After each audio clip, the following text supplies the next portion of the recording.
केजरीवाल को भी सबसे इजी टारगेट पीएम मोदी लगते हैं, अपोजिशन की सारी पार्टियों को इजी टारगेट पीएम मोदी लगते हैं। तो पीएम मोदी की औकात दिखाने की बात उन्होंने कर ली, पीएम ने उसका रिप्लाई दिया, रिप्लाई देते ही कांग्रेस का चुनाव उठ गया। चुनाव उठाने के लिए आपको याद होगा कि सोनिया गांधी ने कभी मौत का सौदागर कह दिया था मोदी जी को, तो उनका चुनाव उठ गया था, चुनाव फाइट में थी। पूरा विश्व नतमस्तक हो किसी आदमी के, बड़े बड़े नेता, विश्व के G7 G20 के नेता पीएम के पीछे घूम रहे हों, उसको औकात किस तरह की दिखाना चाहते हैं ये तो मैं समझ नहीं पाया। मेरे तो समझ ये आया कि उनकी जो मानसिक विकृति है वो सामने निकल कर आई और चुनाव उठाने का षड्यंत्र भी उनका सामने निकल कर आया। कांग्रेस के चरित्र को देश ने समझ लिया, इसमें कोई शक नहीं है। अब लेकिन उनकी कुंठा कहाँ जाए? अभी तक लोग कह रहे थे कि आम आदमी पार्टी वर्सेस बीजेपी है, लेकिन इस बयान के बाद कहीं कांग्रेस भी चुनाव लड़ रही है ऐसा सामने आ गया, तो कांग्रेस वर्सेस बीजेपी हो गया। और एक दो बयान और दे देते हैं अगर कांग्रेस के लोग, तो कांग्रेस वर्सेस बीजेपी अच्छे से हो जाएगा और आम आदमी पार्टी पता नहीं कहाँ जाएगी, ये देखना पड़ेगा। कांग्रेस नेता का पीएम मोदी के लिए कहना कि इस बार हम औकात दिखा देंगे, क्या लगता है? क्योंकि कांग्रेस बार बार इस तरह के शब्दों का इस्तेमाल करती है जिसकी मर्यादा और मापना शायद मुश्किल होता है। ऐसा है, चुनाव के समय पर तमाम पार्टियां अपने चुनाव को उठाने के लिए इस तरह के स्टेटमेंट देते हैं। कांग्रेस का चुनाव इस समय गुजरात में दिख नहीं रहा, हालांकि प्रधानमंत्री जी का ऐसा कहना है और वहाँ के लोगों का भी कहना है कि कांग्रेस अंदर अंदर बहुत काम कर रही है। लेकिन जनता के बीच में, पत्रकारों के बीच में एक माहौल ऐसा बना कि कांग्रेस चुनाव ही नहीं लड़ रही वहाँ। तो अब चुनाव लड़े कैसे, क्या करे आखिर, कौन से दंगल में जाकर कूद पड़े? तो उनको सबसे इजी टारगेट, केवल उनको ही नहीं, केजरीवाल को भी सबसे इजी टारगेट पीएम मोदी लगते हैं, अपोजिशन की सारी पार्टियों को इजी टारगेट पीएम मोदी लगते हैं। तो पीएम मोदी की औकात दिखाने की बात उन्होंने कर ली, चुनाव तो उनका सामने आ गया, क्योंकि पीएम मोदी के द्वारा उनको पलटकर जवाब देना ही उनका चुनाव है। उनका इलेक्शन जो है वो पीएम मोदी अगर उनके खिलाफ कह देते हैं, क्योंकि विश्व का इतना बड़ा नेता है और इतना बड़ा नेता जिसके लिए भी बोलता है उसका चुनाव उठ ही जाता है, तो इसलिए उन्होंने टारगेट पीएम को किया, पीएम ने उसका रिप्लाई दिया, रिप्लाई देते ही कांग्रेस का चुनाव उठ गया। ये उद्देश्य उनका था, हालांकि हीन भावना से वो ग्रसित रहते हैं, क्योंकि वो पारिवारिक राजवंशी लोग, ऐसा उनका मानना है कि राजवंश का ही शासन रहेगा और रहना चाहिए। यही कारण था कि लाल बहादुर शास्त्री को रास्ते से हट गए, यही कारण था मोरारजी देसाई रास्ते से हट गए, यही कारण था कितनी कांग्रेस से टूटकर नई पार्टियां बनी जिन्होंने कांग्रेस में ये कोशिश करी कि कांग्रेस को सुधारकर हम राष्ट्र पर राजनीति करेंगे। ऐसे बड़े बड़े नेता, चाहे उनमें अर्जुन सिंह रहे हों, चाहे उसमें नारायण दत्त तिवारी रहे हों, पीएस संगमा रहे हों, कितनी नाम आपके सामने आ जाएंगे जो कर सकते थे कुछ। आज के शरद पवार भी उसी में शामिल है और उनको बाहर का रास्ता देखना पड़ा।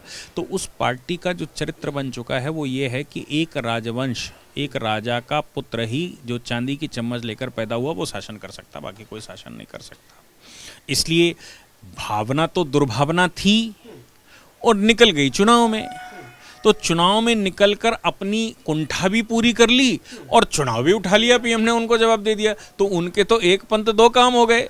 ऐसे ही चुनाव उठाने के लिए, ये तो आप मिस्त्री की बात कर रहे हैं, चुनाव उठाने के लिए आपको याद होगा कि सोनिया गांधी ने कभी मौत का सौदागर कह दिया था मोदी जी को, तो उनका चुनाव उठ गया था, चुनाव फाइट में थी।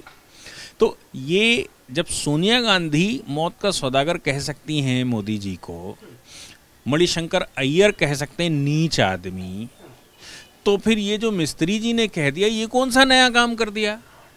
इन्होंने तो औकात दिखाने की बात करी। अब क्या औकात दिखाने, मुझे तो ये नहीं समझ आता कि अब क्या औकात दिखाने की बात रहेगी जब पूरा विश्व नतमस्तक हो किसी आदमी के, बड़े बड़े नेता, विश्व के G7 G20 के नेता पीएम के पीछे घूम रहे हों, विश्व में रेजोल्यूशन कोई पास होता हो तो पहली बात ये आती हो कि पहले मोदी जी से एक बार बात कर लेनी चाहिए। उसको औकात किस तरह की दिखाना चाहते हैं ये तो मैं समझ नहीं पाया। मेरे तो समझ ये आया कि उनकी जो मानसिक विकृति है वो सामने निकल कर आई और चुनाव उठाने का षड्यंत्र भी उनका सामने निकल कर आया। इससे वो अपना चुनाव थोड़ा उठाकर बीजेपी से लड़ने वड़ने की स्थिति में आ जाएंगे, बस इतना सा है। एक और पीएम मोदी ने खुद कहा रैली में कि जिस पार्टी को सत्ता से बाहर करके जनता ने उनको औकात दिखाई हो, वहाँ औकात दिखाने की अगर बात करते हैं तो कुछ अजीब नहीं लगता है? नहीं, आप बात तो ठीक है क्योंकि उनको एक चाय वाला प्रधानमंत्री स्वीकार कैसे हो जाएगा, ये तो बताइए ना।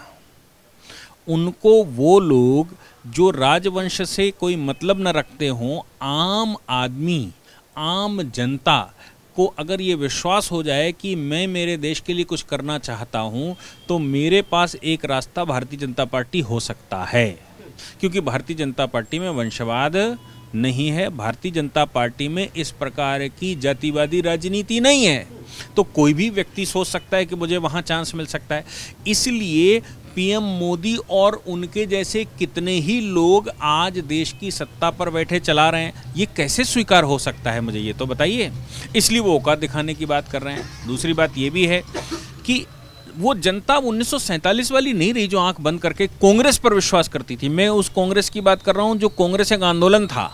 बाद में गांधी जी के कहने के बावजूद कि कांग्रेस को ख़त्म कर देते हैं और पॉलिटिकल पार्टी नहीं बनानी होगी, नेहरू जी ने वो ख़त्म न करके गांधी जी चले गए और कांग्रेस बनी रही। तो कांग्रेस का चरित्र, कांग्रेस के चरित्र को देश ने समझ लिया, इसमें कोई शक नहीं है। और कांग्रेस के चरित्र समझने के बाद औकात दिखानी शुरू कर दी और कांग्रेस को। अब लेकिन उनकी कुंठा कहाँ जाए? जिसने 70 वर्ष तक एक छत्र शासन किया हो, पूरे देश पर शासन किया हो। कभी इंदिरा गांधी ये कहते हो Indira is India, India is Indira. जब नेहरू जी ये कहते हो कभी पार्लियामेंट में खड़े होकर कि ये कानूनों से क्या होता है, जनता मेरे से संवाद कर रही है, मेरे से मांग रही है, 370 मांगा मैंने दे दिया, 35 कैपिटल ए मांगा मैंने दे दिया, जनता मांग रही है मैं दे रहा हूँ, जनता मांगने वाली मैं देने वाला, ये क्या कानूनों की बात आप करते हो?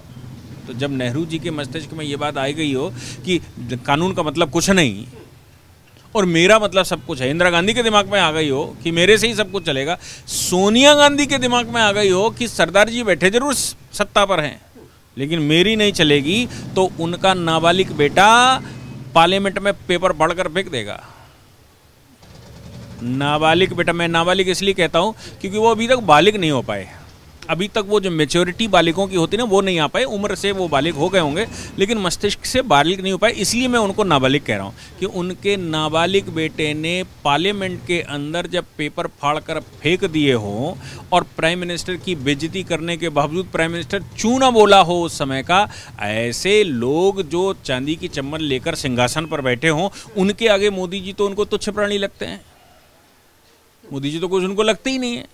अब जब मोदी जी उनको कुछ लगते नहीं है तो वो इस तरह की अनर्गल बातें करके अपना भी टाइम खराब करते हैं और बाकी लोगों का टाइम खराब करते हैं। लेकिन मुझे लगता है कि वो अपने चुनाव की स्ट्रेटजी में सही तरह से उतर रहे हैं और चुनाव वो गुजरात में लाकर उन्होंने खड़ा कर लिया है। अभी तक लोग कह रहे थे कि आम आदमी पार्टी वर्सेस बीजेपी है, लेकिन इस बयान के बाद कहीं कांग्रेस भी चुनाव लड़ रही है ऐसा सामने आ गया, तो कांग्रेस वर्सेस बीजेपी हो गया।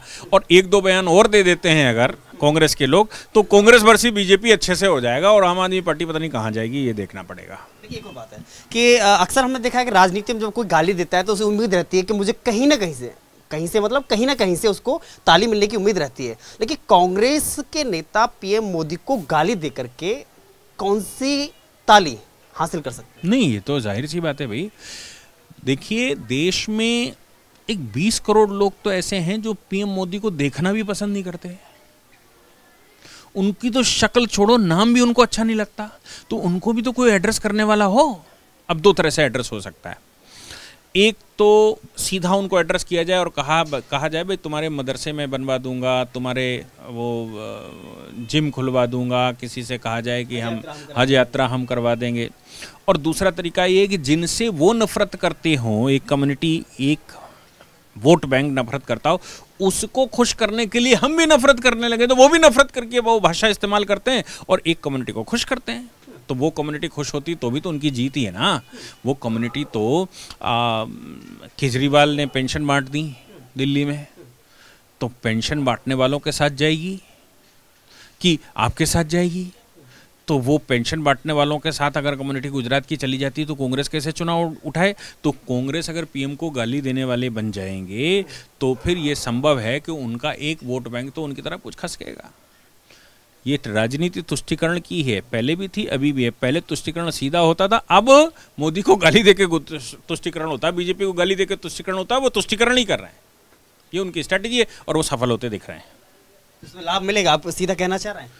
लाभ जो चुनाव में अभी तक दिख नहीं रहा था वो चुनाव में घुस गया और लाभ नहीं, तो और कैसे लाभ लेंगे? वो जीत नहीं पाएंगे, वो अलग बात है। लेकिन परिणामों की अगर बात करें, इससे पहले जैसे मणिशंकर अय्यर का बयान, नीच वाला बयान की बात रही हो, चाहे सोनिया गांधी के मौत का सौदागर वाले बयान की बात रही हो, अगर उन परिणामों की बात करें, उनसे कितना लाभ मिला कांग्रेस को मोदी को गाली देकर के? लाभ नहीं मिला, लेकिन आप ये क्यों भूल जाते हैं कि something is better than nothing. वो बिल्कुल ही खो रहे थे, वो बयान दे के कुछ तो पा गए। तो यहाँ पर भी वही उसी रास्ते पर आ गए कि सब कुछ खो देंगे, उससे अच्छा तो कुछ इस तरह के बयान दे के पा ही जाएंगे, चुनाव में तो आ जाएंगे कम से कम। जमानतें तो जब तक नहीं होंगी, तो उन्होंने तो पाया है। तो कहना ये चाहिए क्या खोकर भी पाया? नहीं पाया है। क्या भारत जोड़ो यात्रा के दौरान अगर राहुल गांधी वीर सावरकर के उस लेटर को सामने लाते हैं और ये कहते हैं कि देखिए ये राष्ट्रवाद है उनका, वीर सावरकर का, जिन्होंने अंग्रेजों से माफी मांगी थी, तो क्या उससे भी लाभ मिलेगा? क्या वो भी उसी का हिस्सा है? बिल्कुल, क्योंकि सावरकर तो प्रखर हिंदूवादी नेता थे। सावरकर तो पाकिस्तान का विरोध करने वाले सबसे पहले नेता थे। सावरकर भारत को हिंदू राष्ट्र का जो सबसे पहला संकल्प लिया वो सावरकर ही थे।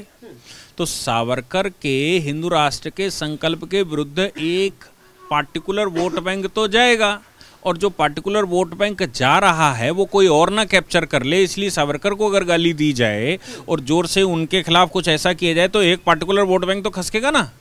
जो अपने आप को सेकुलर कहता है, जो अपने आप को अर्बन कहता है, जो अपने आप को मैच्योर कहता है, वो अलग बात है कि दूसरा धड़ा उसको इमेच्योर कहता है, अर्बन नक्सल शब्द इस्तेमाल होता है, लेकिन कम से कम वो तो साथ में आएगा ना। तो जो बिल्कुल जा रहा है उससे तो कुछ उम्मीद जगेगी ना, ये भी हमारा नायक हो सकता है। तो वो कोशिश कर रहे हैं, वो कर रहे हैं। लेकिन बयान के बाद में संजय राउत खुद ही उन्हीं की पार्टी के विरोध में आ जाते हैं। नहीं, संजय राउत की मजबूरी है, क्योंकि संजय राउत या बाल ठाकरे के बेटे उद्धव ठाकरे कहाँ जाएं ये नहीं समझ में आ रहा उनको। वो सावरकर के साथ जाएं कि राहुल गांधी के साथ जाएं? राहुल गांधी के साथ जाकर एक बार देख लिया तो मिट्टी पलीत हो गई, पार्टी भी टूट गई, पार्टी खत्म हो गई। तो अभी उनको लगा कि सावरकर के साथ जाने से कुछ लाभ हो सकता है, और उनको लगा कि सावरकर के विरोधियों के साथ जाने से कुछ लाभ हो सकता है। दोनों अपना अपना वोट बैंक सिक्योर कर रहे हैं, इसलिए विरोध होना स्वाभाविक है। एक चीज़ और है, कहते हैं कि चोरों से ज़्यादा ईमानदार कोई नहीं होता। बंटवारा बड़े ईमानदारी से होता है, लेकिन जब उनमें बंटा ढार होता है तो उसमें बंदूकें भी खूब चलती हैं और विनाश होता है।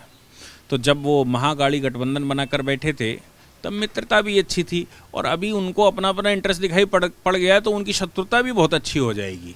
इसलिए इस तरह के बयानों पर अपना अपना वोट बैंक सिक्योर करना दोनों की पॉलिटिक्स का हिस्सा है। दोनों अपनी पॉलिटिक्स कर रहे हैं और करना भी चाहिए भाई। उनकी विचारधारा अगर नेगेटिव है, राष्ट्र विरोधी है, हिंदू विरोधी है, भगवा आतंक उनको दिखता है, हिंदू आतंक उनको दिखता है, तो वो तो अपनी राजनीति करेंगे। वही हिंदू आतंक का विचार रखकर ही तो वो कुछ बचे हुए हैं, ये तो खत्म हो गए होते हैं। वही राजनीति करके तो सत्ता से बाहर हुए ना सर। वो राजनीति करके सत्ता से बाहर हुए, इसमें कोई शक नहीं है, लेकिन हकीकत है राजनीति, ये तो सबको दिखता है ना। ये हकीकत ये है कि राजनीति तो विकास की हो गई है। अब तो जातिपात की राजनीति खत्म हो गई।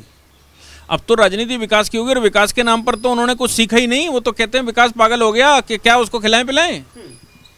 राहुल गांधी ने पिछले चुनाव में विकास पागल हो गया ऐसा नारा लगाया था। अब जब विकास पागल ही हो गया तो कहाँ विकास को खिलाएंगे और कहाँ विकास करेंगे? इसलिए अब उनको लगता है विकास की राजनीति तो पागल हो गया, इसलिए कर नहीं सकते। राजनीति वही पुरानी वाली जो कर सकते हैं, उसी के आधार पर कुछ बचाया जा सकता है तो बच जाएंगे, तो बचने का कोशिश करते हैं। इसलिए विकास की राजनीति उनको आती नहीं है। आखिरी सवाल, गांधी परिवार से अलग जाकर के अगर कांग्रेस का अध्यक्ष बनता है लंबे समय बाद मल्लिकार्जुन खड़गे, क्या उसके बाद में लगता है कि कांग्रेस को पूरे हिंदुस्तान में एक नई जान मिलेगी? देखिए, खड़गे है कौन? खड़गे तो उनके ही वो हरम का एक हिस्सा है। जब खड़गे उनकी ही बोतल से निकली हुई एक बूंद है तो क्या बिगाड़ेगी उसका? वाकई में अगर कोई कांग्रेस अध्यक्ष यंग होता जो राहुल गांधी को चैलेंज कर देते, मैं समझता हूँ कि अगर कांग्रेस अध्यक्ष के रूप में आप राजस्थान से ले आते पायलट को, तो समझ आता कि हाँ वाकई में कांग्रेस बदलने जा रही है। जिसके पैर पक चुके हों, जो घाट का इंतजार कर रहा हो, उसको अध्यक्ष बनाकर आपने कौन से तीर मार लिए? राहुल गांधी से कंपटीशन है तो राहुल गांधी के कंपटीशन करने का कॉम्पिटिटर ऐसे ही होना चाहिए। आप ज्योतिरादित्य सिंधिया को आपने किस तरह से इग्नोर किया? क्यों किया था? राहुल गांधी को क्या कहीं कंपटीशन न दे दे। आप क्यों पायलट को टेढ़ा मेढ़ा करे हुए हो? क्योंकि ऐसा ना हो वो राहुल गांधी को कहीं कंपटीशन दे दे। तो आप तो बिना कंपटीशन वाले व्यक्ति को लेकर आए हैं, तो क्या फ़र्क पड़ता है? कोई फ़र्क नहीं पड़ेगा। खड़गे के आने से, रहने से, जाने से, खाने से कोई फ़र्क नहीं पड़ता कांग्रेस में। कांग्रेस वैसी रहेगी। फ़र्क तब पड़ेगा जब कोई यंग आएगा और जिसको लगेगा कि मुझे कांग्रेस को एक दिशा देनी है, नई दिशा में लेकर जाना है, तब कांग्रेस में परिवर्तन आ सकता है। नहीं तो दिशा वही है, केवल एक सीट बदल दी तो उससे क्या फ़र्क पड़ता है? सारथी वही है, सिंहासन पर किसी और को बिठा दिया, नाबालिग बच्चे को, बूढ़ा बच्चा एक समान, तो क्या फर्क पड़ेगा? कोई फर्क। मोदी के 14 में मोदी के आने के बाद में एक ऐसा प्रचार के दौरान में एक नारा चला था, कांग्रेस मुक्त भारत। क्या उस सपने को साकार करने के लिए, वो किसने देखा मैं उसमें नहीं जाऊंगा, उस सपने को साकार करने में क्या खुद राहुल गांधी ही जुटे हुए? देखिए, पहली बात तो ये है, कांग्रेस मुक्त भारत का उस समय जो मतलब था वो एक विचारधारा से मुक्त भारत का था, किसी पार्टी से मुक्त भारत का नहीं था। और आज भी वो विचारधारा उस पार्टी में हावी है और वो विचारधारा ही स्वयं में पार्टी को डुबोने के लिए तैयार है। और उस विचारधारा का पोषण इस समय राहुल गांधी कर रहे हैं, तो काम तो वही कर रहे हैं जो मोदी जी कह रहे थे। इसलिए राहुल गांधी जब तक सिस्टम में सही से हैं, तब तक मुझे नहीं लगता मोदी जी को चिंता करने की कोई आवश्यकता है या बीजेपी को चिंता करने की कोई आवश्यकता है कि बीजेपी का क्या होगा। क्योंकि जब तक खेवैया ऐसा रहेगा, जब तक ड्राइवर उनका ऐसा है जो गड्ढों में ही गाड़ी चलाता हो, जिसको रोड दिखती ही ना हो, तो फिर जो दूसरा रेसर है वो तो धीरे धीरे भी चलेगा तो भी गंतव्य तक पहुंच ही जाएगा।